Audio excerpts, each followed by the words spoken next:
Now at 5 a.m. on WKYT this morning, breaking news out of Europe this morning. The British Prime Minister is resigning following the country's decision to leave the EU. What this could mean for the U.S. just ahead. There will be tighter security at the Lexington Pride Fest tomorrow following the Orlando massacre. We'll have more coming up. And people meeting with the lieutenant governor say something has to change in Louisville. What they have to say about the violence going on there. Ahead on WKYT this morning.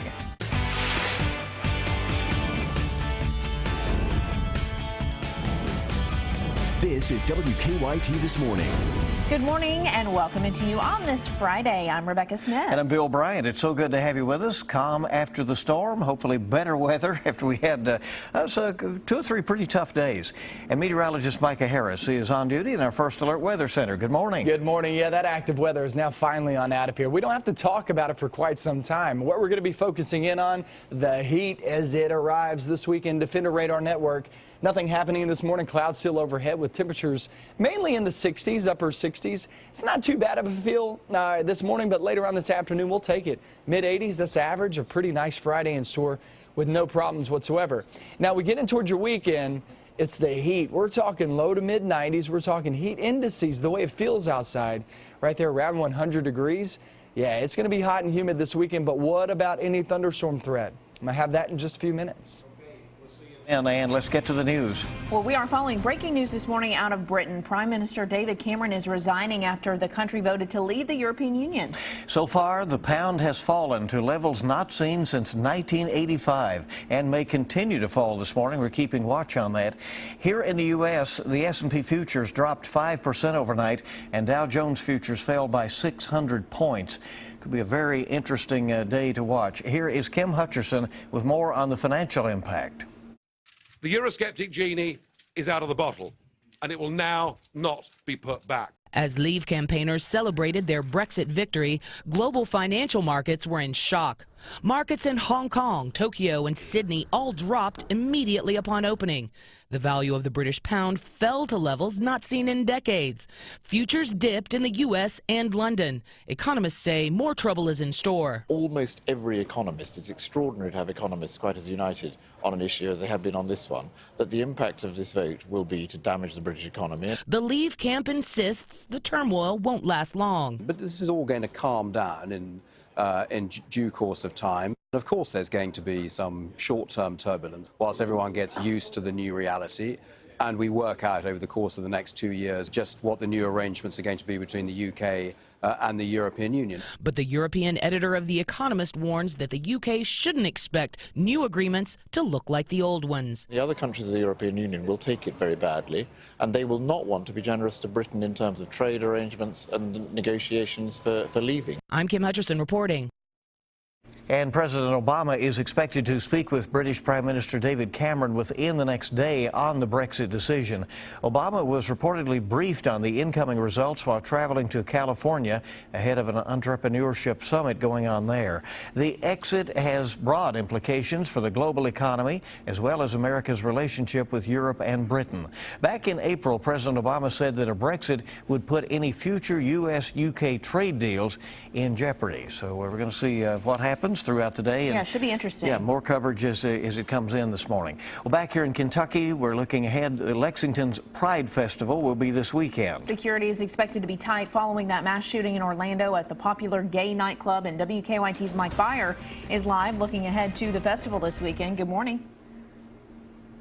Good morning, Rebecca. I'm at the Robert F. Stevens Courthouse Plaza. This is where the annual Pride Festival kicks off tomorrow. Thousands of people are expected to fill the streets of downtown Lexington. They'll have plenty to do at this year's festival, from listening to live music to taking in local food vendors. While many will be taking in the sights and sounds of Pride Festival, members from the LGBTQ community and police force are making sure they'll be able to do it in the safest way possible.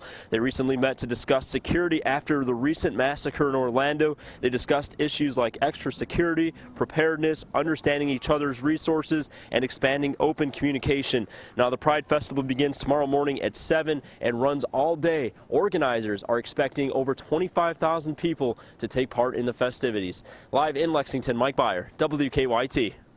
Thank you, Mike. Gunshot victims and surgeons say something has to change in Louisville. Yesterday, 2 trauma surgeons and 3 gunshot survivors met with the lieutenant governor to talk about violence in that town.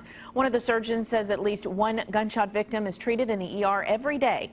Dr. Matthew Benz says University Hospital's on track this year to see twice the number of gunshot victims as last year. Today, several counties across central Kentucky are left to pick up the pieces after storms blew across the bluegrass. A severe storm late yesterday afternoon took down several trees in Bourbon County. It left multiple roads blocked. Rosemary Leigh Tart lives on Clay Kaiser Road. She says she thinks the damage to her Bradford pear tree was caused by lightning. I heard a big clap like a thunder, and then it just went over, I guess, because I didn't see it. I went out and looked on the back porch, and it was already down. Despite the damage, people we talked to in Bourbon County say they are just glad nobody was hurt. In Lexington, a tree fell on a house along Rosemont Garden. It caused some damage to the roof of a home and a front awning there. The area around the home was blocked off when we were there earlier. No injuries reported there either by the fallen tree. Now, remember, you can track storms or whatever kind of weather we have happening. If you're away from your TV, the WKYT Weather Plus Traffic app helps you out. You can download it for free in the app or Google Play stores. A Franklin County judge says he will likely not be making a ruling before July 1st in Governor Bevin's decision to dissolve the University of Louisville Board of Trustees. July 1st is the deadline for the university to decide on a budget and a tuition increase. Attorney General Andy Beshear has asked the judge to overturn the governor's decision, saying the governor didn't have the authority to dissolve the board. But the judge said the dispute is, quote, uncharted territory, and the university will have to continue functioning while the court sorts things out. A federal judge has ruled against a Letcher County distillery in its trademark dispute against the University of Kentucky. Yesterday, the judge threw out Kentucky Mist Moonshine's lawsuit that was filed against UK. The judge ruled UK has sovereign immunity, which protected it from the lawsuit. Kentucky Mist sued UK over the use of the word Kentucky on clothing. A UK spokesperson says the ruling recognizes the school's interests in protecting trademark interests. The distillery has not said if it will appeal. Well, neighbors say a woman escaped a house fire in Lexington by jumping from a second-story window. The fire started yesterday morning at a home on Forest Cove Lane near Richmond Road. Firefighters say the woman was not seriously injured, but they say her home is a total loss, and they say they haven't been able to find the woman's 2 dogs and cats. Neighbors say they're doing what they can to help. She might have lost her animals, and that was her world, and so I really feel for her about that. Firefighters also say the fire damaged some vinyl siding on 2 homes next door. They're still trying to figure out exactly what caused the fire. An unusual sight right in the middle of Danville. A bear was seen around the Kentucky School for the Deaf's campus and elsewhere around Danville. The school actually went on lockdown for a time as a precaution. Kentucky Fish and Wildlife officials say it is not unusual for bears to wander into populated areas this time of year, but folks around there say it is unusual to see one right in Danville. We did set a trap because of where this bear is. You know, potential for roadkill is very high, and we want to protect the bear if possible and get him back somewhere safe. Fish and Wildlife officials say it is illegal to intentionally feed bears. They say the animals are pretty lazy and they'll stay around places where they know they can easily get some food. Like some people I know. Exactly. No names. You got it. All right, our time this morning is coming up on 5:09, and it sure is good to have you with us. WKYT this morning on your Friday, just getting started. It's called the City of Angels, and now you can fly through that city's skies. Want more on a new see-through slide when we return, if you dare. And the world waits for a decision on the Brexit, and the decision is in this morning.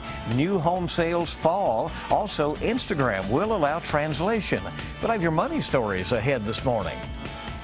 Temperatures are what we are focusing in on the next couple of days. Today we're in the mid-80s, but the weekend, very hot, very humid. I'm going to show you how high we go with those numbers coming up next. Now, your zone-by-zone forecast with meteorologist Micah Harris.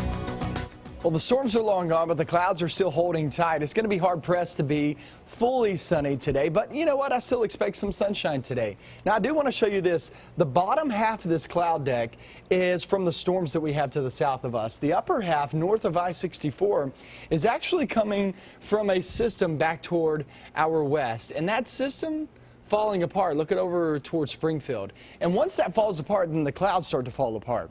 So that's what we're going to be watching out for, trying to get those clouds on out of here. We have nothing to worry about. I'm just telling you that we will get some sunshine today. Temperatures upper 60s, lower 70s. It's not a bad feel this morning. We hit the afternoon, and the feeling is much better, mid 80s. It's much better than the weekend. I can promise you that, because the weekend gets very steamy. Let's break it down for you, and let me show you what's going to be happening. We will have mostly sunny skies, a few clouds here and there later on this afternoon. And so the morning won't look as good as the afternoon, but nonetheless, it's still a pretty good day. One thing we cannot do today, we cannot rule out a very slight chance of rain. I'm talking about a 5–10%. I'm just saying you can't rule it out. But for the most part, you're going to be dry, temperatures in the mid-80s off into the evening. All the events going on, festivals, festivities, looks pretty good. Let's talk about your weekend, though. 92 degrees on Saturday, 93 on Sunday. Now, you throw in that humidity with that heat, now you're talking about heat indices, the way it feels outside, the way it feels on your skin. It's going to be right there around 95 to 100 degrees. It's going to be very steamy this weekend. There is a small chance of rain on Sunday, not so much on Saturday. Let's break down the 7-day forecast for you. 86 today and partly sunny skies. Then we hit Saturday, Sunday. Remember, it's all about the heat the next few days. It's hot and humid conditions slide on in here. Monday into next week, that's when we start to see some storms move back into the forecast. I could see one of those days being a severe chance. We'll have to watch it very closely. But as of right now, it looks like mainly just beneficial rain to the yards, especially after a hot weekend. But I know a lot of our yards picked up some pretty good rain across the region yesterday. Some of us a little bit too much with some flash flooding going on. So that was something to watch out for. And still something this morning to watch out for. Some of those creeks and streams as that runoff continues. This weekend's going to be really hot, though. Really hot. All right, yeah. The first weekend of summer, really, you know. So, yeah, it fits. Appropriate, right? yes. Yeah, exactly. 5:14, our time this morning. And if you're afraid of heights, this ride may not be for you. But if you want to fly through the air in Los Angeles, you men might want to check it out. The tallest skyscraper in the western United States has some new bragging rights. SkySpace LA offers visitors a unique view of Los Angeles from the 70th floor. Woo, that's up there. That is only if you're very brave, because that view is from a transparent slide that goes across the building. Look at that. Yeah, I love slides, but that's pretty scary. The jaw-dropping slide, just part of an estimated $100 million building renovation. The Sky Slide and observation decks at the U.S. Bank Tower open to the public this weekend. The costs range from $8 for a single child ride to $33 for an adult to have the entire experience. It seems like only when you're a child are you really willing to do that kind of stuff. And then, although, you know, I know a lot of folks who would just probably just love to do that, you know. Plenty of people probably would. But and then there are... Not me. There are others. Bok, bok, bok. Right. You are chicken, Bill. Absolutely, something like that. All right, 5:16 here in a couple of seconds on WKYT on your Friday morning. Stick around, we got to look at your money coming up. The latest on Britain's Brexit vote, and Instagram wants to reach out globally. I'm Marley Hall, and I'll have those stories and more coming up in your CBS Money Watch report. Hey, good morning. If you're just joining us, we're glad you're up and at it on your Friday on WKYT at now 5:19. Britain votes to leave the EU. That's the major news of the morning around the world. Yeah. Americans are not buying as many new homes. And Instagram is expanding worldwide. Marley Hall has the latest on your money. The British have voted to leave the European Union. Analysts predict there could be serious economic effects on trade in Europe and the U.S. But yesterday, investors were hoping the British would decide to stay in the EU, and that caused stocks to rally. The Dow gained 230 points Thursday. The Nasdaq added 76. Americans aren't buying as many new homes. The Commerce Department says new home sales dropped 6% last month, reversing some of the gains made in April. But sales are still 6.4% higher year to date. And Instagram wants to reach out to users around the world. The social media app will roll out a new translation button next week. Instagram says the button will appear on feed stories and profile bios. Just one click and they can be translated into 23 different languages. That's your Money Watch. For more, log on to CBSMoneyWatch.com. In New York, I'm Marley Hall. Well, this may come as no surprise to some of you. Yeah, but two new Senate reports say that satellite and cable companies are overcharging their customers. The reports specifically call out Time Warner Cable and Charter Communications. In May, those two companies merged. The reports say both companies neglected to pay their customers after overcharging them. They estimate that Time Warner Cable will overcharge the customers by $2 million this year. Meanwhile, Charter has been overcharging its customers by an estimated $400,000 per month. Both companies say they are working to address this issue. Collective sigh. Yeah. It's like, you know, go figure. Yeah, right. So we'll see how that eventually gets worked out, hopefully. 5:21 now. Coming up, a look at much more news for you here on your Friday morning as we get fixed for the weekend. We get fixed. Hey, sports is up next. As it always seems to be with John Calipari at the NBA draft, the draft has a big blue tint to it, and I mean T-I-N-T. We've got the action coming up from Brooklyn as 3 Wildcats hear their name called last night. That's on the way.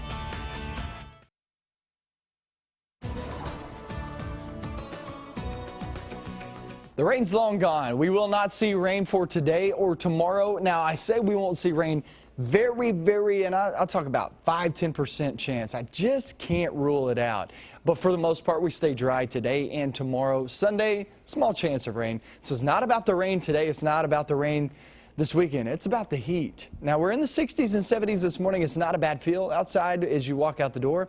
And things are looking pretty good on the roadways. I haven't heard of any problems whatsoever.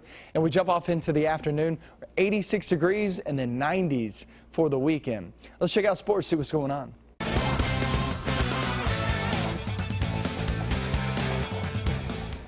Jamal Murray, a lottery pick in last night's NBA draft. He goes number 7 to the Denver Nuggets.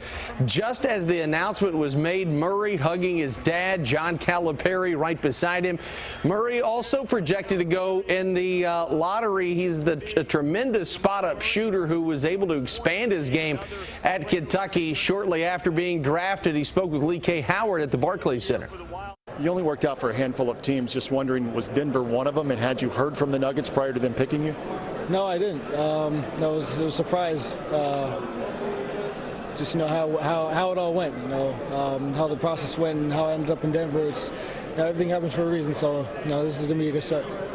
I know some guys have said before that if they're picked later than they thought that they should have been picked, they kind of put a chip on their shoulder. Look at the guys that were picked before them. Is that something you'll do? Look at some of the guys who were picked before you and make it a priority to play better than them? Yeah, for sure. I think I'm the best pick in the draft, and I think that Denver got lucky. They got what they wanted, and now I'm ready to show it and show them what I got. You'll be playing alongside a guy like Emmanuel Mudiay. Does that interest you, playing along a talented guy like that? Yeah, we played in Hoop Summit for a year, so it'll be cool to see him again and play off each other. With the 28th pick in the 2016 NBA Draft, the Phoenix Suns select Skal Labissière from Port-au-Prince, Haiti, and the University of Kentucky. Skal had a pretty long wait, but he is a first-rounder, and Phoenix is the team, the home of several former Wildcats. And he spoke with ESPN right afterwards. It was a great blessing. We've been through a lot. I've been, picturing this moment my whole life, and I'm very thankful to be able to be, part of the NBA. So, what was it like to be waiting? You were in that green room waiting for a while. What was that like, waiting and not knowing? At first, it was a little, nerve-wracking, but after a while, it was just like it's God's plan for me. Wherever He wants me to go, that's where I'm going to go, and I know I'll be successful in the league. So. Tyler Ulis heard his name called moments after that. He's also, guess what, going to Phoenix. He's in the second round, number 34 overall. And certainly there are those who believe Ulis is too small, but apparently the Suns don't think so. And now, unless there's a trade, the Suns will have 6 former Wildcats on its roster. That's a look at sports. Have a great day.